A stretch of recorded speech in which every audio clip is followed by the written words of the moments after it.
எவ்வளோ பார்த்துட்டாங்க, இன்ஜெக்ஷன் போட்டு கூட்டிகிட்டு வந்து விட்டுட்டாங்க அவங்க கார்பரேஷன்லேருந்து. அதை பிடிச்சிட்டு போயிட்டு ட்ரீட்மெண்ட் கொடுத்து அவங்களே எடுத்துக்கணும் அந்த நாயை. இந்த ஸ்ட்ரீட்டில் விடக்கூடாது. பாருங்கள், ஒரு ஒரு வீட்டுக்கும் கிட்டத்தட்ட ஒரு 7-8 ஸ்கூட்டர் இருக்குது. ஒரு ஒரு வீட்லேயும் வந்து 4 பிள்ளைங்க இருக்காங்க. எல்லாமே ஸ்கூல் போகிற பிள்ளைங்க. காலையில் கிளம்புற நேரத்தில் அதுங்க அடம் பிடிக்கும், எழும், பேக் எடுக்கும், அதை எடுக்கும், லஞ்ச் வரும், அதை பிடுங்க போய் அந்த மாதிரி கிடைக்கிற ஸ்டேஜும் இருக்குது. வயசானவங்க கோவிலுக்கு வராங்க, இந்த ஸ்ட்ரீட் வெண்டர்ஸ் வராங்க, வண்டி தள்ளிட்டு வரவங்க எல்லாம் ஒருத்தரையும் பாக்கி பண்ணுறதில்ல, அது எல்லாரையும் கிடைக்குது. அவரும் அந்த வீட்டிலேருந்து வெளியில் வரச்சே தான் பிடிச்சிட்டு இருக்குது. அது யாரும் அதுக்கு தெரியல இல்லைங்களா, அதுக்கு தெரியல, யாருன்னு தெரியல. அதுக்கு வந்து கடிக்கணும், அதனோட இன்டென்ஷன் வந்து என்ன, ஏதோ ஒன்று கடிக்கணும், நமக்கு கிடைக்கும். இல்லைன்னா அதை வந்து சும்மா ஹாய் சொல்ல போனால் நம்மளை அட்டாக் பண்ண வராங்கன்ற பயத்தில் அது கடிக்குது. அதையும் நம்ம ஒன்றும் சொல்ல முடியாது.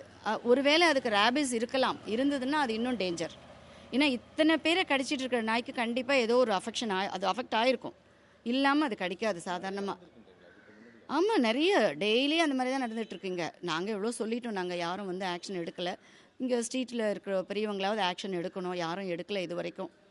இப்போ இன்றைக்கி மார்னிங் ஒரு ஸ்டூடெண்ட்டை கிடச்சிருக்கு, நேற்று நைட்டும் கிடச்சிருக்கு, லாஸ்ட் வீக்கும் கிடச்சிருக்கு. இந்த மாதிரி யார் இதை கிராஸ் பண்ணி போகிறாங்களோ அவங்களெல்லாம் பிடிக்குது. அது ஒன்று ஸ்ட்ரீட் டாக், அது யாருமே வளர்க்கலை. எங்கேருந்தோ யாரோ வளர்த்த நாயை விட்டுட்டாங்க. அதோட பேத்தட்டிக் கண்டிஷன் என்னென்னா, அதை நல்லா அருமையாக வளர்த்துருங்க, பெமரேனியனுங்க, ப்ரௌன் கலர், நல்லா அருமையாக வளர்த்துட்டு விட்டுட்டாங்க. அவங்களால கண்ட்ரோல் பண்ண முடியல, பார்த்துக்க முடியலன்றதுனால விட்டுருக்காங்க. அது இந்த ஸ்ட்ரீட்டில் வந்தது பாருங்கள், அது வந்து கூட இங்கே ஆயிடுச்சு, ஒரு 2-3 வருஷம் இருக்கும்.